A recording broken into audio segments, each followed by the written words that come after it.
बिस्मिल्लाहिर्रहमानिर्रहीम। अस्सलामु अलैकुम। उम्मीद करता हूँ आप सब खैरियत से होंगे। आप यूट्यूब चैनल देख रहे हैं, मैं डॉक्टर असद रियाद से। सबसे पहले दरूद व सलाम अल्लाहुम्मा सल्ली अला मुहम्मद व अला आले मुहम्मद व बारिक वसल्लम। ये मेरी वीडियो हार्ट अटैक के बारे में होगी। वैसे तो ये बहुत बड़ा टॉपिक है, लेकिन मैं कोशिश करूँगा मुख्तसरन सादा अल्फाज़ों में, आम अल्फाज़ों में आप तक ये बात पहुँचाऊँ, ताकि अगर खुदा न खास्ता, वैसे तो अल्लाह ताला तमाम लोगों को अपने हिफ्ज़ व अमान में रखे और इन मुसीबतों से बचाए रखे, लेकिन अगर आपके इर्द-गिर्द या किसी को, आपके रिलेटिव्स में या किसी को भी अगर ये अलामात हों तो आप उसको पहचान सकें और बर वक़्त उनको हॉस्पिटल पहुंचा सकें और बर वक़्त उसका इलाज कर सकें हॉस्पिटल पहुंचने से पहले। तो सबसे पहले तो ये बताऊं कि हार्ट अटैक होता क्या है। हम आप लोग ये जानते हैं कि जिस्म के हर हिस्से को ऑक्सीजन की ज़रूरत होती है, और अल्लाह ताला ने, कुदरत ने ये निज़ाम रखा है कि हार्ट ही वो पंप है, एक टैंकी लगी हुई है जिस्म में, जो वो खून पहुंचाता है हर अज़ा को, और खून में ही ऑक्सीजन होती है, तो इस तरह ऑक्सीजन हर अज़ा तक पहुंच जाता है। अब हार्ट को भी तो किसी चीज़ की ज़रूरत है ना, कि वो भी तो किसी वजह से काम कर रहा है ना, उसको भी तो ताकत चाहिए। तो उस ताकत को भी खून ही प्रोवाइड करता है और ऑक्सीजन प्रोवाइड करता है।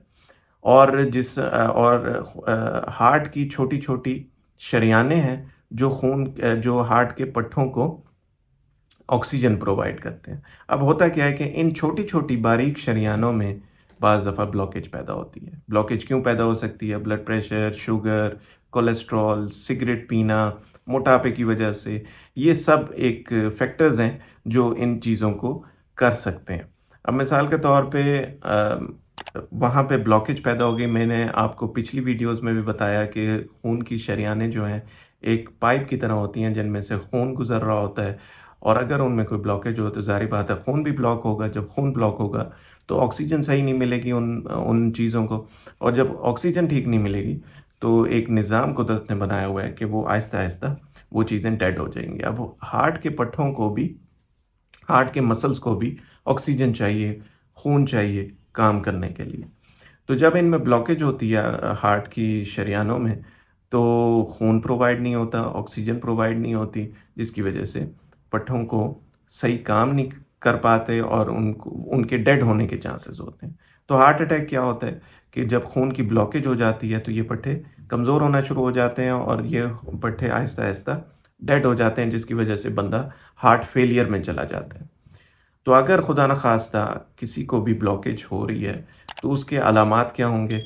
उसके अलामात ये होंगे कि उसको चेस्ट में पेन होगा, और ये पेन आप इस तरह पहचान सकते हैं कि वो बंदा चलेगा तो पेन ज़्यादा होगा, बैठेगा तो कुछ कम हो जाएगा। बहुत ज़्यादा सीवियर ब्लॉकेज है तो ये बैठने पे भी चेस्ट पेन कम नहीं होगा, और मरीज़ क्या शिकायत करेगा कि मेरे जबड़े में भी ये दर्द जा रहा है, मेरी पीठ में भी ये दर्द जा रहा है, मेरे बाजुओं में भी ये दर्द जा रहा है, बिलखसूस बाजुओं के अंदर वाली साइड पे, या मेरे पेट में भी दर्द हो रहा है, मतली हो रही है, उल्टी आ रही है, पसीने आ रहे हैं, घबराहट हो रही है। ये सब अलामात हो सकती हैं हार्ट अटैक की। अच्छा, अब ये अलामात ज़रूरी नहीं कि सिर्फ़ हार्ट अटैक की हों, बाज़ दफ़ा मैदे की ख़राबी की वजह से भी ये अलामात हो सकती हैं, मिक्स हो जाती हैं ये अलामात। इसलिए सेफ़ चीज़ यही है कि अगर खुदा न ख़ास्ता किसी को भी ये अलामात हैं, तो फ़ौरी तौर पे उसको इमरजेंसी में लेके जाएँ। रिस्क नहीं लेना कि ये जी मैदे का दर्द हो सकता है, ये गैस का दर्द। हमारे पाकिस्तानी लोगों में ख़ास तौर पे, जितने भी साउथ एशियन कंट्रीज़ के लोग हैं, वो इन चीज़ों को लाइट लेते हैं, इमरजेंसी नहीं जाते, और खुदा न ख़ास्ता बंदा यकदम बेहोश होता है और फिर उन्हें पता चलता है कि ये तो हार्ट फेल हो गया। तो अल्लाह ताला सबको अपने हिफ्ज़ व अमान में रखे। मकसद है ये बताने का कि अगर किसी को इन अलामात में से कोई भी अलामात होती हैं तो आप लोगों ने रिस्क नहीं लेना, बिलखसूस अगर किसी को। अच्छा, यहाँ पे एक बात याद आई कि जिसको शुगर है और काफ़ी अरसे तक शुगर है, तो उसमें आप अगर मेरी पिछली वीडियो देखी होगी तो उसमें मैंने बताया होगा कि शुगर जो है वो आपकी नाड़ों पे यानी नर्व्स पे अफेक्ट करती है। तो जो शुगर के मरीज़ हैं उनकी हिस करने की जो ताकत होती है, एहसास करने की जो ताकत होती है, वो कम हो जाती है बजाय जो नॉर्मल लोग होते हैं उनकी निस्बत। तो अगर डायबिटिक पेशेंट को हार्ट अटैक हो रहा होता है तो बाज़ दफ़ा उसे हम साइलेंट एमआई भी कहते हैं। اس میں ہو کیا رہا ہوتا ہے کہ اس کی بلاکیج ہوتی ہے شریانوں کی، لیکن مریض کو کیونکہ احساس کرنے کی طاقت نہیں ہوتی تو اس کو چیسٹ پین نہیں ہو رہا ہوتا، اس کو صرف پسینے آ رہے ہوتے ہیں، گھبراہٹ محسوس ہو رہی ہوتی ہے، بعض دفعہ یہ بھی نہیں ہوتا، معدے میں درد ہوتا ہے، الٹی آ رہی ہوتی ہے، تو اس کو وہ سمجھتے ہیں کہ یہ جی صرف معدے کی خرابی ہے، جبکہ اس کو ہارٹ اٹیک ہو رہا ہوتا ہے۔ یہ میں بات کر رہا ہوں صرف شوگر کے مریضوں کی۔ اچھا، آپ اگر اب اس بات پہ ہم واپس آتے ہیں کہ خدا نخواستہ یہ علامات ہیں، آپ ایمرجنسی روم میں گئے، انہوں نے فوراً آپ کی ای سی جی کی، اب ہارٹ اٹیک بھی اس کی بھی اقسام ہوتی ہیں، ایک ہم سٹیمی کہتے ہیں، ایک نان سٹیمی کہتے ہیں، آپ کو ان ڈیٹیلز میں جانے کی ضرورت نہیں ہے۔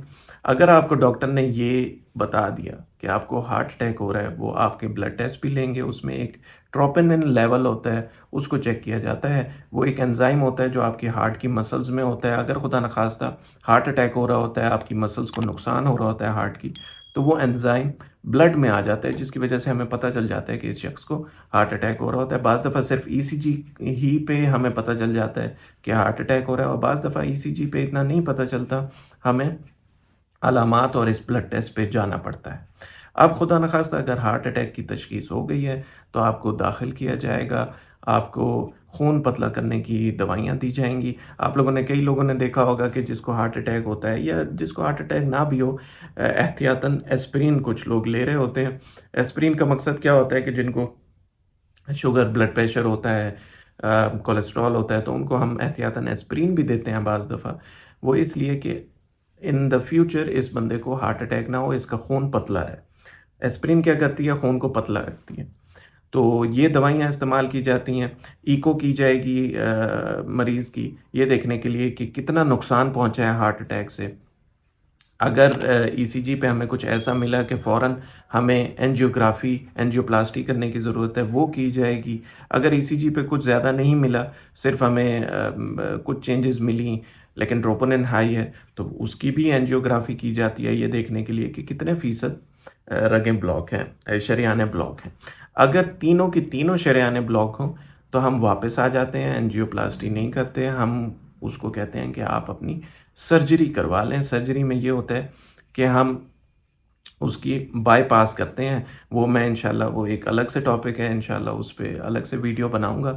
تو یہ سب ہے، خون پتلا کرنا، اس کلاٹ کو توڑنا، اس کی بھی الگ سے دوائی دی جاتی ہے، اینجیوگرافی، اینجیوپلاسٹی کرنا، یہ سب سٹیپس ہوں گے آپ کے۔ اگر خدا نخواستہ کسی کو ہارٹ اٹیک ہوتا ہے تو وہ ایڈمٹ ہوگا، اور یہ سب سینیریو ہوگا، اور جب ایکو کی جائے گی تو اس میں دیکھا جائے گا کہ کتنے پرسنٹ نقصان پہنچا ہے آپ کے ہارٹ کے پٹھوں کو۔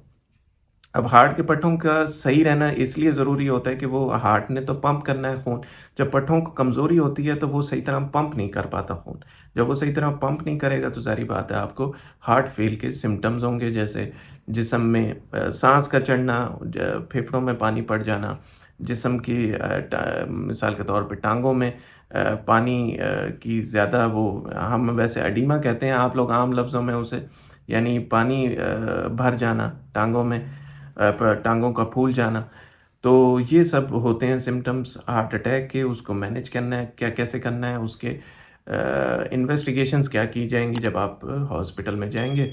امید کرتا ہوں آپ سب کو یہ ویڈیو پسند آئی ہوگی، دعاؤں میں یاد رکھیے گا، ملتے ہیں اگلی ویڈیو میں، خوش رہیں، خوش رکھیں، اللہ حافظ۔